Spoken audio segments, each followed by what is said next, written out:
Good morning, good afternoon, good evening, wherever you are in the world. So thank you for joining us. And depending on when you're watching this, I would like to share with you the awesome legend that is Dave Watson, who's with us today, who's going to be sharing his story. Dave's taken time out of his busy schedule and in lockdown to be with us. So Dave, thank you for joining us. My name's Dave Watson. Good morning, everybody. Thank you for having me on. It's amazing to be here. We've been talking about it for quite a long time, haven't we? Yeah, we have. Getting on here. So, yeah, bit about me. I joined the military when I was 17. I joined the 1st Battalion Scots Guards. The reason I chose the Scots Guards was I found out my granddad's brother was in the Scots Guards when he was my age. So I wanted to keep it in the family. And I absolutely loved it. I've always been like a fitness kind of guy. I've always wanted to do stuff. I couldn't imagine myself sat in an office working on a computer. So that's why I joined the military. When I joined the military, I was like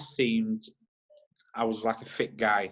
I used to play football, I used to box before I joined the military.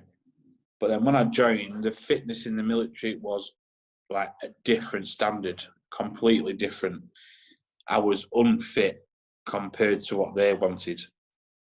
So it was my goal to get myself a lot fitter. So we did our 36 weeks training, and on the first day we did a 1.5 mile run. I ran that in 8.5 minutes, roughly. That weren't good for me. So I did all my training. The training was hard. It was hard. There were times where I phoned my mum, my parents, my nan and granddad, just crying down the phone saying, I can't do this anymore. I just felt really weak. But my mind structure, I had to carry on. I had to show people I could do this. I couldn't quit. So I carried on. And as much as you used to get shouted at in your face and have all the sergeants come up to you face to face like they wanted to have a fight with you, I just had to get on with it, keep my head down and just carry on with the work. And that's what I did. And by the end of the training, I was running 1.5 miles in just over 7 minutes. So I thought that was pretty fast for myself. And from there, they sent me back to the careers office for 2 weeks to talk to the guys what are thinking about joining the military, so I could talk to them what training's like, just give them some heads up. And that went well. I really enjoyed that. And then I went to London to do all my ceremonial duties. So I stood outside St James's Palace, Tower of London, Buckingham Palace, so you name it, I stood outside of it in the red jackets and the big bearskin hats. So if any of you have had photos with them kind of guys, it was probably me. So I did that for 1.5 years.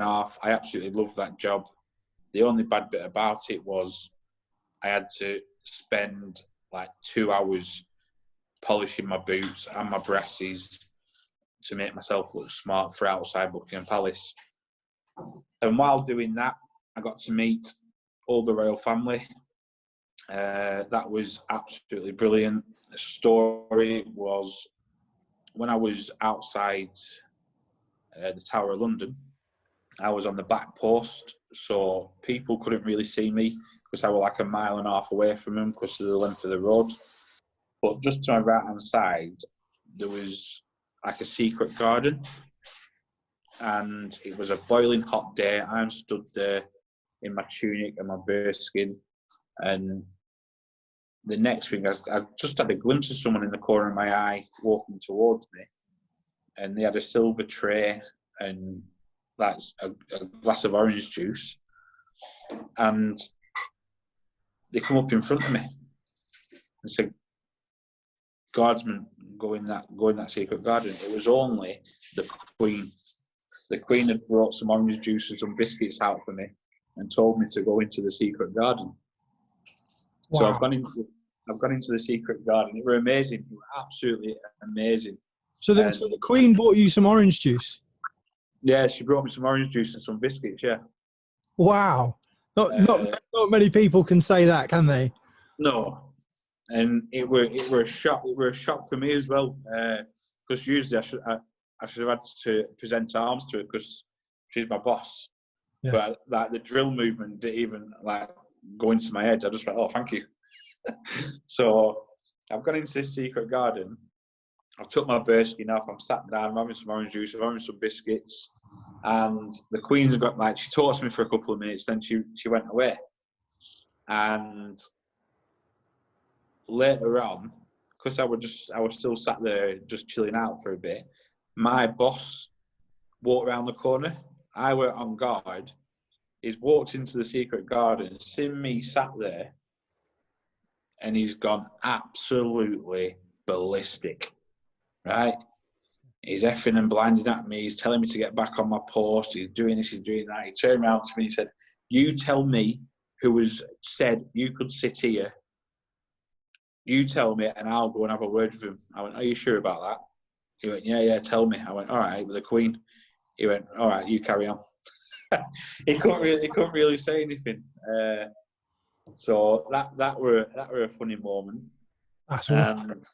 It were absolutely awesome. And from then, we'll just carrying on guarding the palaces. But then the Queen goes to Balmoral for 4 months of the year. So with us being a royal guard, we go with her. So we went to Balmoral in Scotland for 4 months, and you get split up into 2 parts. So you've got security platoon and pony platoon. So the security platoon will look after our camp because we weren't stationed on site. We was about an hour and a half away from the palace. Well, where her house is.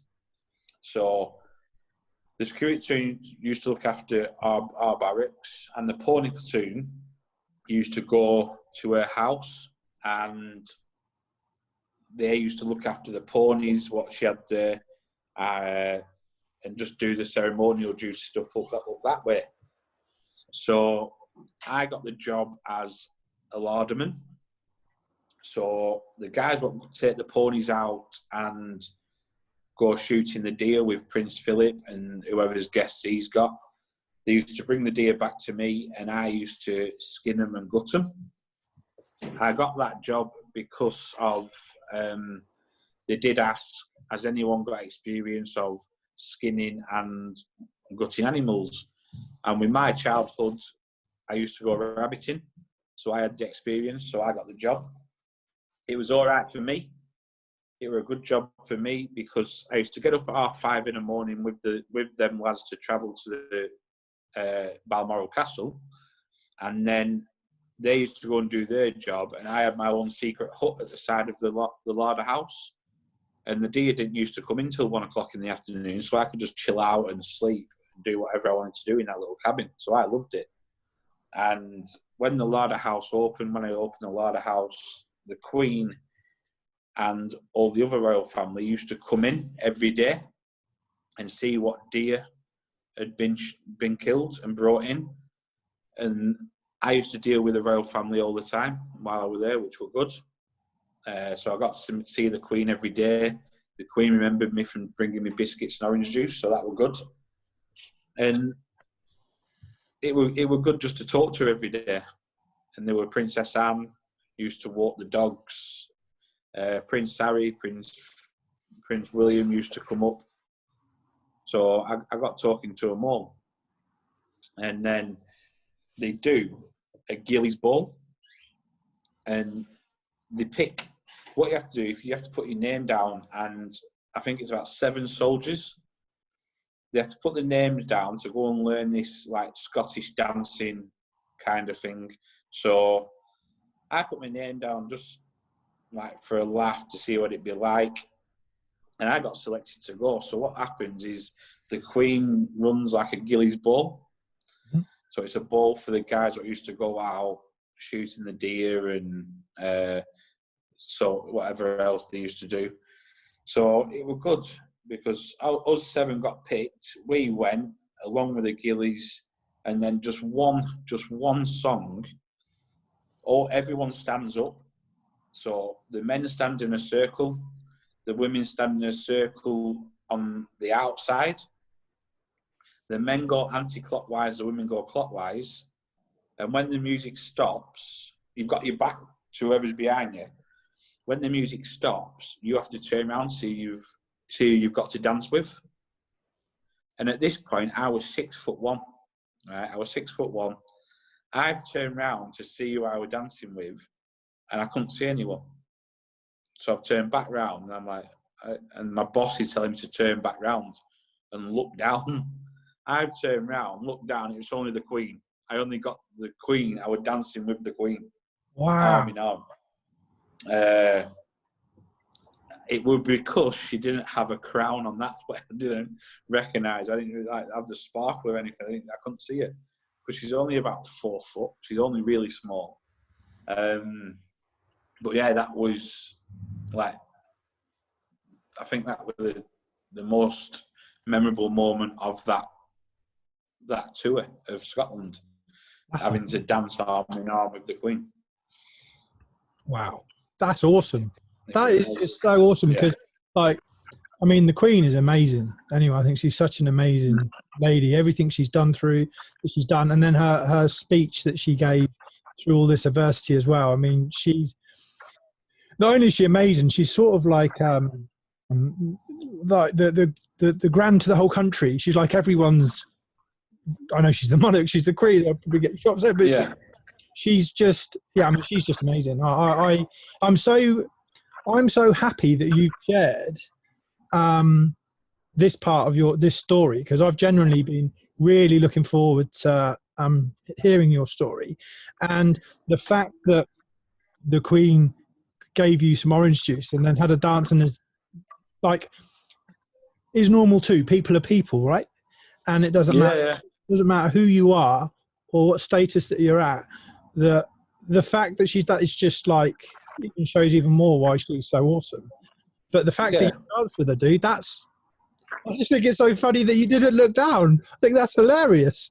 Well, you don't really tend to, you know what I mean? You just turn around and you'll notice someone, but because she's that small, I just turned around. I couldn't see no one, and I just turned back around, and my boss was like pointing at me, "Turn back round." So when was this again? When was this? That was 2008. Okay. Wow. 2008 in Balmoral. Wow. It was like dancing with like I've always said it, and when you see her on TV, having not just that, but just meeting the Queen is just like winning the lottery. It's that one in a lifetime chance. But with me talking to her every day and dancing with her, that's like winning the Euro Millions, the lottery, and the scratch card. Yeah. Totally. You know what I mean? It was one of them.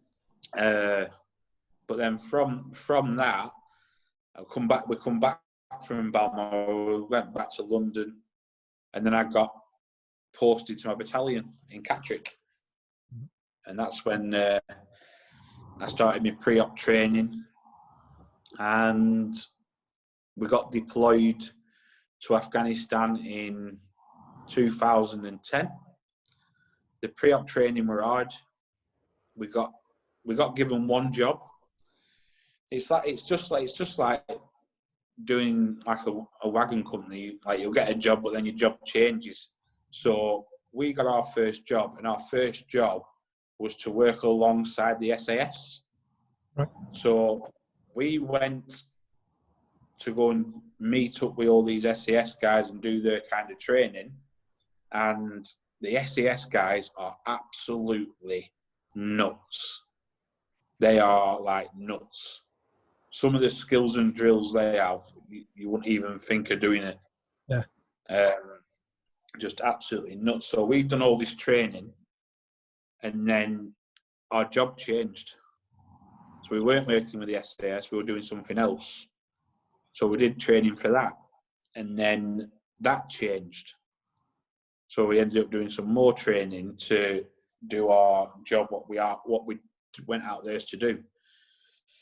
So we did that, and it was good, and it was hard, but we were built up, ready to go. I was ready to go, and we got a long weekend.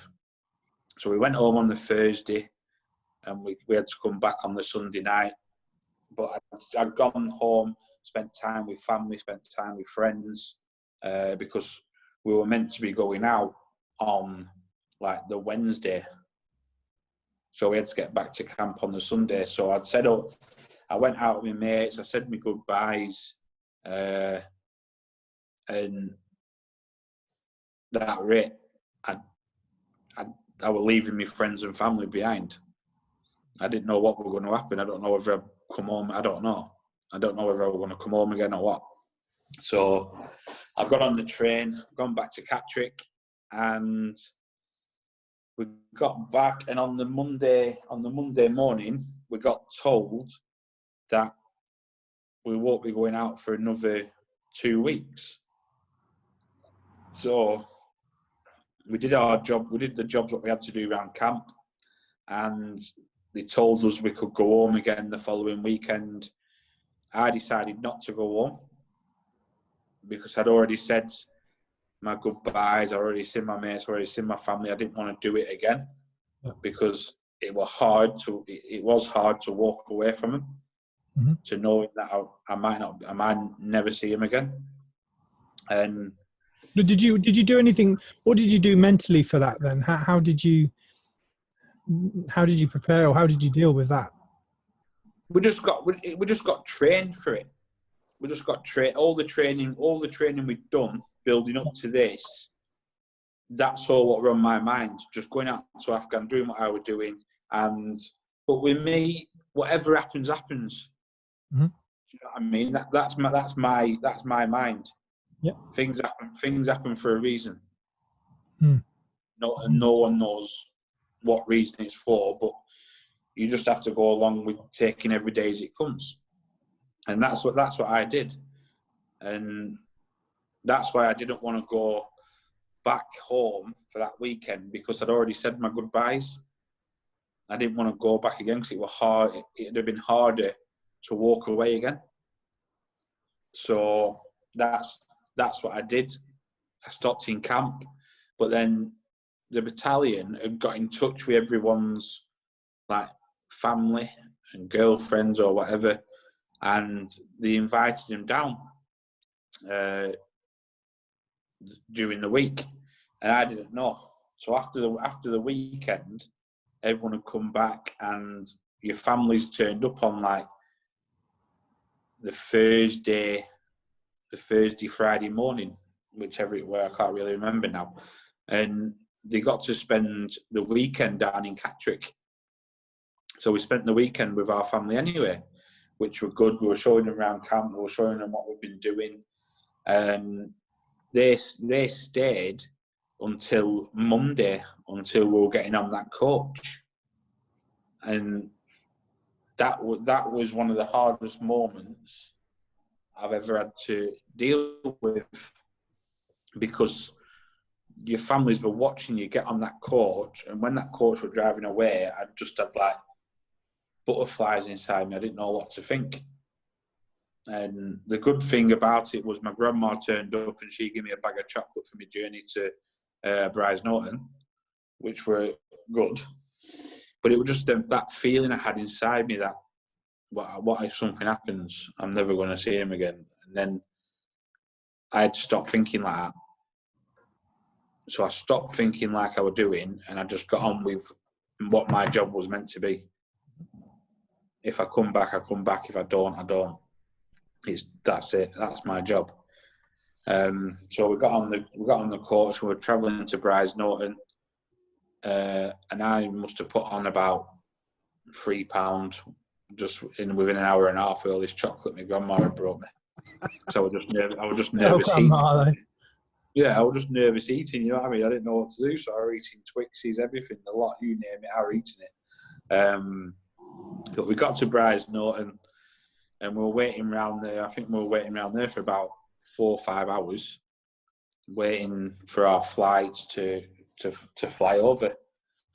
And to keep our minds at ease, we were just playing like card games. Like some of the lads were getting in groups and playing card games, or at the time I was smoking as well. So a lot of lads were outside smoking like 40 fags in 5 minutes, because you like it would just nerves as well. It would like standing around for like 4 or 5 hours waiting for a flight to go to one of the worst places in the world you could go to. You can understand a lot of people were nervous, and it's like, yeah, smoking cigarettes were just the thing to stop you thinking about things. How long was the tour for? Or how long was that tour for? We were meant to be out. We were out there for 7 months. Out there for 7 months, but the flight come. We all got on the flight. We flew over, and we landed in Camp Bastion. Right. And that right then, we've all got off that flight, waiting for our separate flights to take us to where we needed to be. Mm-hmm. And we were sat in Camp Bastion, and we're like, "This is real now. This is it." Yeah. Like, it's real, because we had to get on the flight in the dark, because we had to fly in the dark, just like for protection, because the Taliban have been known to shoot planes down and whatever else. So we flew in the dark. And when we were getting on and flying over, that's when I was like, yeah, this is real. This is real. This is where my life is going to be now for the next 7 months. And we got to our camp, and then we just went straight to sleep. The next morning, we sorted everything out, and we had to make it like home. We had to make it homely and feel homely. So what we did, because our beds were only like little camp beds, we like insect nets over the top of it, so nothing could get in. So one of the guys were good at drawing, so we got him like a big piece of like cardboard. He drew like a TV on that, and he drew Family Guy sat on a settee, and he drew all the TV around it and everything, and we pinned that up on the wall. We made chairs and everything out of sandbags. Okay. So we were sat in like a chair, like we would be at home on a settee and everything like that. We made them all out of sandbags, so we could just sit down and chill out. We made our own gym equipment, so we had like scaffolding bars there. So we made like a weight bench. Right. So the bench were made out of sandbags. The weight on the scaffolding bar was sandbags. So you had your weight on there. So everything what were there, the weight was just sandbags. We made like a little football pitch, because it was like a big compound. We made like a little football pitch. We used to have like a little free on free against the Afghan police or the Afghan army, because we were working alongside them. And we were teaching the Afghan National Police how to clean their weapons, how to do everything, because they didn't have a clue how to do anything. So that's what we were there for, as well, to help them get better. Were you able to speak to people from home much? We managed to speak. We managed to speak to people probably once every 3 weeks. It were right, because you had a sat phone out there as well. So we used to phone home and just have a quick 5-10 minutes on phone to him. Mm-hmm. So I did that a few times, and then one certain day, it was absolutely boiling hot, right? and I'm sunbathing outside, and I took, just me being a military man, I took a mankini out with me, and I took a red pair of Philly thongs, right?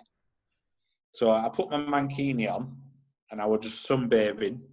I had my military boots, I had my mankini, and I was just sat there, just like topping the tan up, and we ended up getting contacted. So we ended up getting into this firefight, and I'm like, I didn't have enough time to run to my bed space, put all my clothes on, and then go into the firefight. So what I had to do was run to my bed space, put my body armour on, I had my boots on, put my body armour on, put my helmet on, grab my weapon, and I jumped up on the wall. So I'm in this firefight with my body armour on, and I had the machine gun, right? So I'm firing this machine gun, and then someone behind me took a photo of me. All you can see, like my ass cheeks, and this green thing going in the middle of my ass, because I had to leave my mankini on and just have my body armour over top of the mankini. So I've got that picture, but that picture is never coming out. Never, ever, ever. So that firefight lasted about 19 and a half hours. Wow. 19 and a half hours. So what was tougher was the firefight for 19 hours or wearing a mankini for 19 hours? Wearing the mankini for 19 hours, because every time I moved, it like chafed a bit, you know what I mean? It weren't very comfortable. But from that, it had all finished, and then I was writing a letter home. I was writing a letter to my mum and dad, and I put in like, we just had a firefight, it lasted 19 and a half hours, blah, blah, blah. I said, but don't worry, the Taliban are a crap shot, they miss me, I'm still okay, don't worry about it, so on and so on. So I sent that, but like my family used to send me packages out there as well. So they used to send me sweets, they used to send me magazines. My grandma used to send me loads of sweets, and she put in like tomato sauce and brown sauce sachets to put with my food and that. And I asked my mum, because I didn't take a pair of trainers out with me because I didn't think I'd need them. But when I was doing the gym stuff and that, I could wear my trainers. So I asked my mum to send me a pair of trainers out. And I said, just send me any pair. I'm not really bothered. Just buy a pair and just send them me. So she did. And then my mum and dad received that letter. So on the 27th of May, 2010, I run a routine foot patrol. And it were a 53-man foot patrol. I was the third to last man. And we were going up like a back alley, if you will. And there's all these local nationals looking over the wall at us. And it were like, oh, something's going to happen here. Something is really going to happen. And we got to the top, and we had our interpreter with us, and the interpreter was saying, the Taliban have got us surrounded. We can't go anywhere. And it was like, oh, what is going to happen here? Like, I just didn't know what to think. But we've got to the top of this alleyway, and the week before, a mastiff got blew up at the top. So all what were left of that mastiff was its wheel. That's the only thing what were there. We couldn't move that because the Taliban make IEDs out of anything. So if we'd have moved that, they made an IED out of it. So if we'd have moved that wheel, it'd have just gone bang. So we left the wheel where it were. We carried on walking. We were walking through a poppy field. The Taliban are still saying they've got us surrounded. They know where we're going. And I was just like, oh no, not today. Not today. And we're getting into a stream. And I was the third to last man to get in this stream. Everyone's past this IED, what are on the right-hand side, on the edge of, like, where the water is. You've got the edge of the water, and then you've got the bank. It was right there on the edge. And I got in, my mate behind me slipped, and I've turned round to go and help him. As I've turned round, I've stepped on the IED. And I was carrying the LMG, which was a lightweight machine gun, and that hit me in the face at, you could say, 100 mile an hour. It lifted me 10, 15 foot in the air, and I was conscious through it all. But like when the weapon hit me in the face, it was like being hit in the face with a football. So when you have that like couple of seconds blackout moment, that's what it was like. So it threw me 15 foot in the air, and I've landed back first into the stream. So I've landed back in the stream, the water's come over the top of me, and I'm trying to get my head above water. I couldn't do it. I don't know what were going on. I didn't know what were happening. It were bad. I couldn't get my head. I was struggling. My life flashed before my eyes. I always thought that never happened when I've heard it on films and stuff like that. I've never thought it happened, but it did. My life flashed before my eyes, and I thought I were a goner in that water because I couldn't get my head above water. So the guys have dragged hold of me, pulled me out of the water, sat me on the side, and said, "Dave, do not look down. Are you all right? Do not look down. We're sorting this out." And I'm like, "What's going on?" And at the time, I didn't know, but I'm trying to speak. I broke my jaw, gashed all my chin open, knocked a few teeth out. So I'm spitting teeth out my mouth. There's a lot of dust in my mouth as well. So they're giving me sips of water to get the dust out, and they're telling me not to look down. Do not look down. And I thought, well, what has gone on? So I've looked down to have a look. And as I've looked down, all what were there were my kneecaps and my shin bones. Everything else were gone. And the medic was tying the tourniquets on my legs. And as he was tying the tourniquets on my legs, you have to tie them that tight to stop the blood. He tightened it that tight, my shin bones come flying off like two bullets coming out of a gun. And it had missed my medic's head by like inches. So I seen that happen, and I just went, "Whoa, Wow! What is that?" And I was getting pins and needles in my arm. I've looked at my arm. I've lifted my arm up, and my arm was just dangling with by its tendons. So the bone had broke. The arm was just dangling with its tendons, and that film. No Terminator, where he cuts his arm and peels his skin off to reveal his metal arm. That's what my arm was like, but it was just dangling on. The skin was dangling at the back as well, so the skin had separated from the arm, and it would just. I was just looking at it, and I'm like, "Oh my God, I've lost my arm." But were you in pain, or was your body in just total shock mode at this point? It were adrenaline. What we're doing, I weren't in any pain. I don't even think I was in shock. I think it was just all the adrenaline going through my body that I didn't feel the pain. And I've just looked at my arm and I've seen what's been going on. And with me being me, I give myself a high five and let my arm wobble. That's what I did because I knew I'd lost it, and I just give it a high five to say, "Right, see you later, you're gone." But from then, I was always cracking the jokes from then when it happened. Yeah. The guys were turning around to me going, "Are you all right? Are you all right?" I said, "Yeah, I'm all right." But my mum and dad are not going to be happy about this.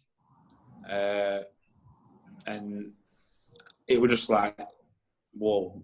I'm asking for a cigarette because it might have been my last one. I couldn't have a cigarette. I couldn't do anything. And I just turned around to my mates. I said, "Right, listen, it's sound. Don't worry about it."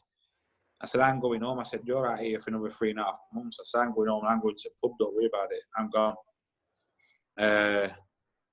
So they're getting me sorted. They're putting me on the back of the flight to take me back to Camp Bastion. And my mates were carrying the stretcher, and the back of the flight, like it's angled like that. Right. So they're walking up the back, and my mate slipped and dropped me. And as he dropped me, I turned around and said, "Do you not think I've been injured enough? You've got to drop me as well." I went, "Just get me on that flight. Just get me on the back." And they put me on and led there. This medic's like just looked over, and she said, "Are you in any pain?" I'm like shaking my head, and she gave me some morphine. Because I didn't even have morphine, because I weren't in pain. But she gave it me because she had to, and she gave me an injection, and she put me to sleep. So she put me to sleep on the flight back to Bastion, and I woke up just getting off the flight in Bastion, and I asked him if I could have another cigarette. I asked him if I could have a cigarette before I went in, because I don't know what was going to happen. And they said no, and put me back to sleep. And then they patched me up as quick as they could and as well as they could, and then flew me from Camp Bastion to Selly Oak Hospital in Birmingham. I was in intensive care for about 4 or 5 days. And then the nurses said to my mum and dad, they said, "Right, we're going to wake him up today. We're going to wake him up." And they said, "Right." So these nurses have woke me up. There's 6, 7 nurses around my bedside. It took 6, 7 nurses to pin me down, because I woke up fighting. I didn't because I'd been to sleep. I knew what happened, but I was fighting, and it took 7 nurses to pin me down, and I'm only half a man at this point, and it was just unreal. So the nurses put me back to sleep. They said, "Oh, he's not ready. We need to put him back to sleep." So they have done. And then a couple of days after, one nurse come on a night shift and said, "I'm going to wake him up tonight." She woke me up, and she stayed with me all night and calmed me down and talked to me. And that was me. I was awake. I knew what had happened. They put me up on the ward. So I was in Selly Oak for 2 weeks, and they transferred us all over to the new Queen Elizabeth Hospital. And I was in there for a week, and then I was discharged. So I spent 3 weeks in hospital, and then I was discharged with my injuries. I was the fastest amputee to go in and out of hospital. And from then, I went home for 2 weeks and spent some time with friends, spent some time with family, spent some time in the pub.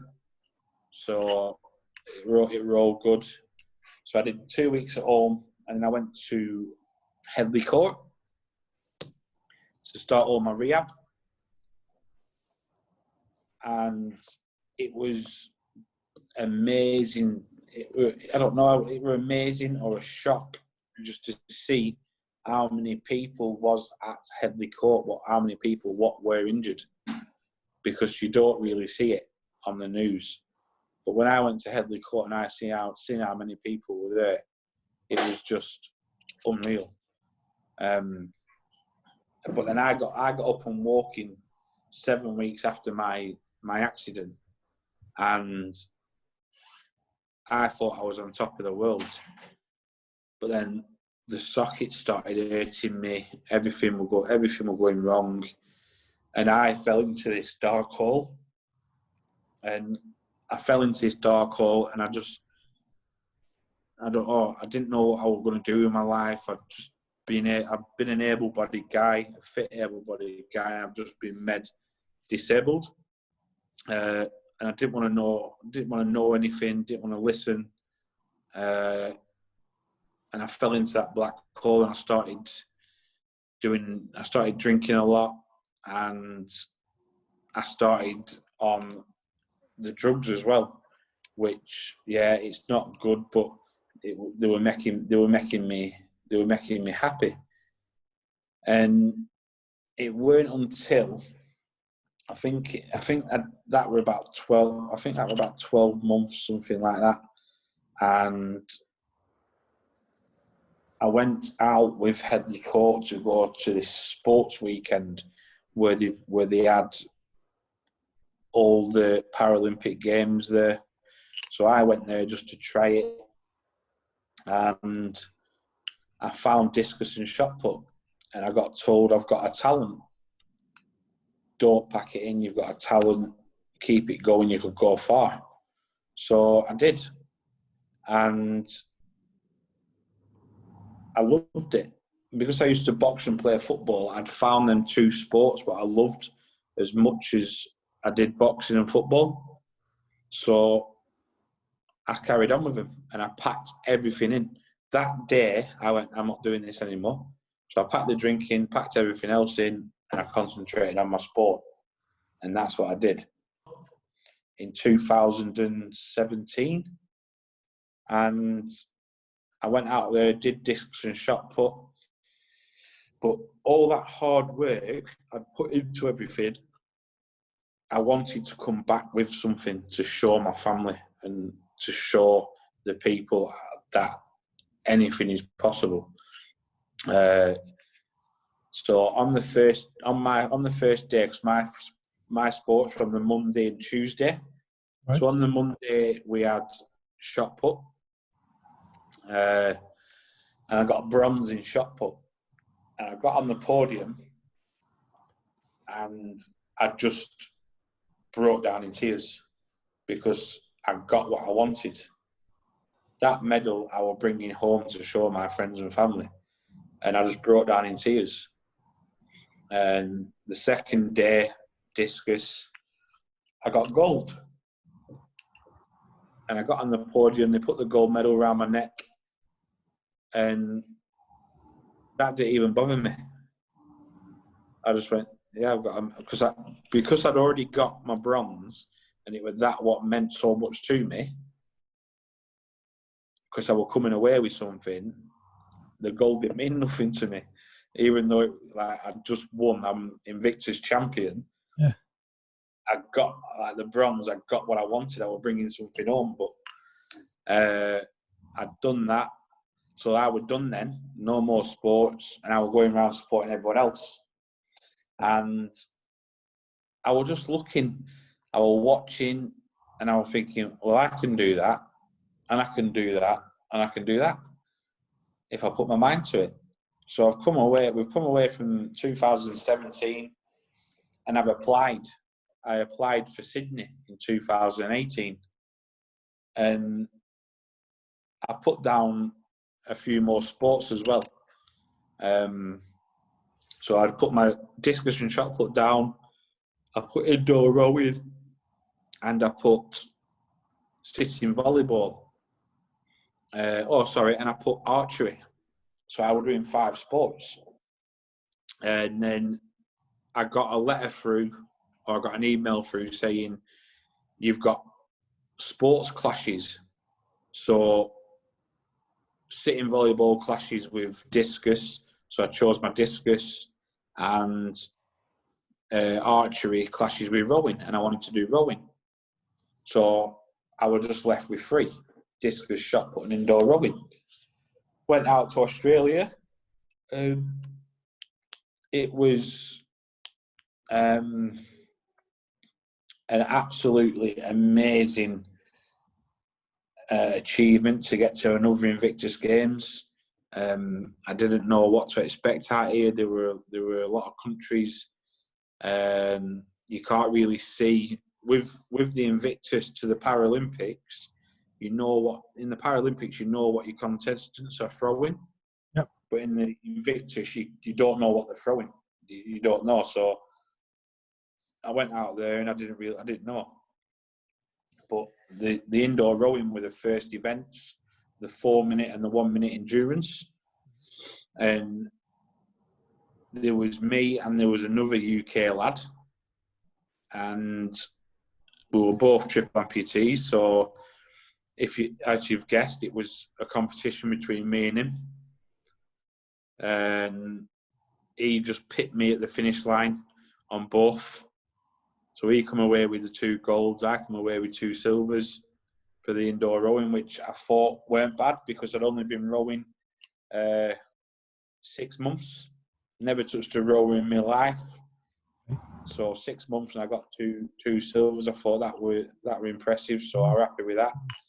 And my discus and shot put were on 2 separate days. So it was my discus. And discus come up first, and I was last to throw, which was like pretty nerve-wracking as well, being last, because you're watching everyone else throw and you're knowing what they throw, and I know what I can throw, and you're just waiting for that one person to like read out a number, like their distance, and you think, oh no, he's beat me. But that never happened. There were none of them were above me. I think the furthest one was 21, about 21:35 or something like that. And I can throw 28, 29 meters.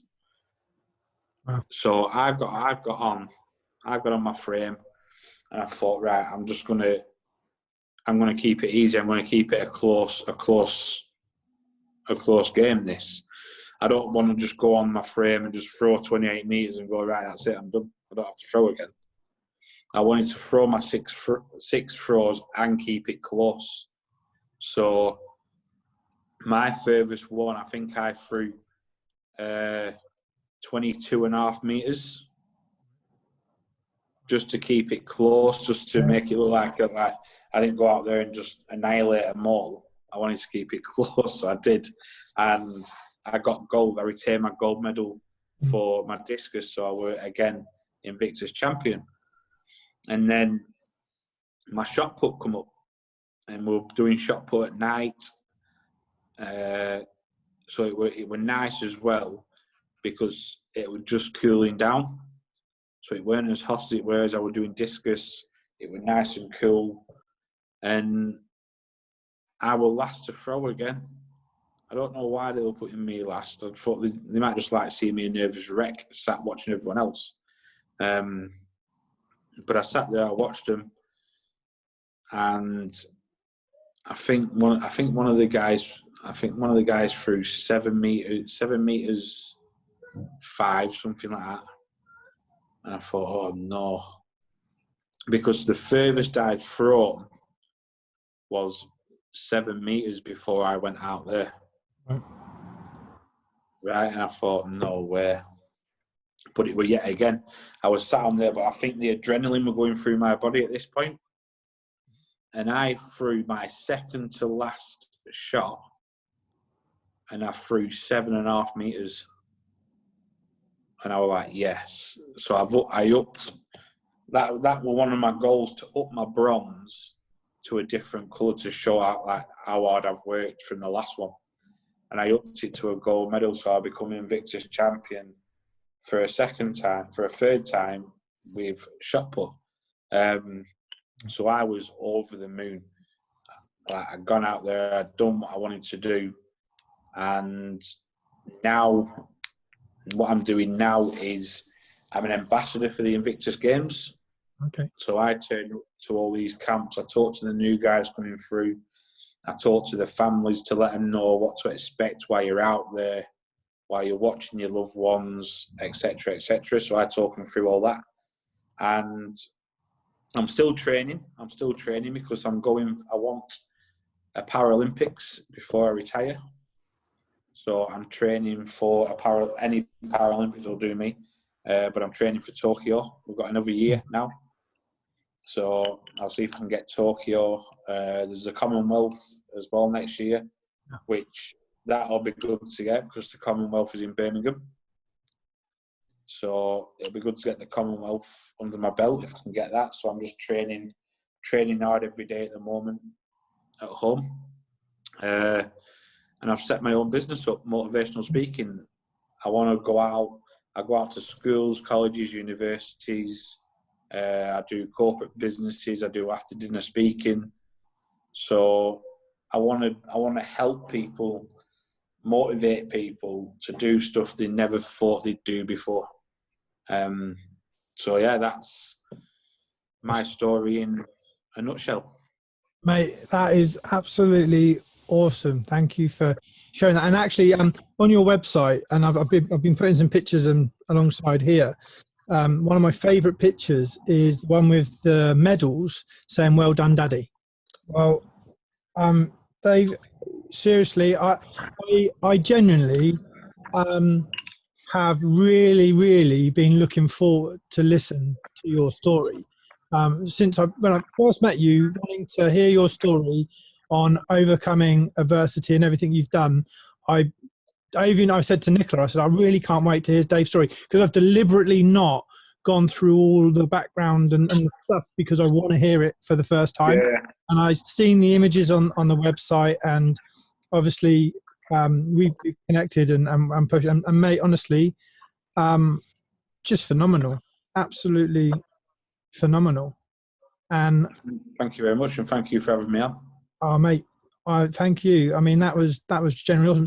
So you've got really busy time ahead then, if you get ready for Tokyo and everything. I mean, I was going to sort of say, what does success look like for you going forward now? Well, at the moment, I was 3 meters. I was 3 meters away from selection. So I don't like if it had gone ahead, I don't think I'd have got selected. But now we've got an extra year. I've got that extra year to keep training, keep going, and see what happens.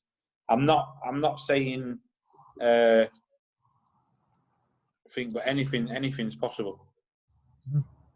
Nothing's impossible. Everything's possible. So I've just got to keep training, keep working hard, and see what happens. If I don't get Tokyo, I've got the Commonwealth. If I get selected for the Commonwealth, so I'll just keep going. And how have you found lockdown? I'm all right with it, because I've got my family here, I've got my girls here, and where I live, I'm all right, because I've got 2.6 acres of land as a back garden. It's not bad. So I'm always outside with the girls, and I've got my gym just outside my back door. Yeah, because I bought one of them big outside cabins a while ago, and I've turned it into a gym. So I'll do all my gym work in there. Awesome. Well, Dave, seriously, thank you ever so much for sharing the story and coming on, and I'll push and as much as I can to get your business and your coaching business. And how can people get hold of you? Where will they get hold of you? Get you on LinkedIn? Yeah, you can get me on LinkedIn. You can get me on Instagram, Dave Watson Motivation. You can look for me on my Facebook as well. Mm-hmm. Where else? I've got my website as well, DW Motivation. So just have a look. It's all on there. It all tells you what I do, and just have a look. Well, I will share that, and I will share that across all the channels. And hopefully, when we all come out of lockdown and we can do a celebration of success, we can do a big event and get you at that event. And if maybe a big online schedule one. So thank you ever so much. Now, has anyone got any questions? Yeah, so I'm going to open this for questions in a second. I'm just going to stop the main recording. So thank you again, Dave. Wishing you all the success in the world. And for all of you who are catching this a little later, Dave, keep well and have an epic week and weekend ahead. Take care.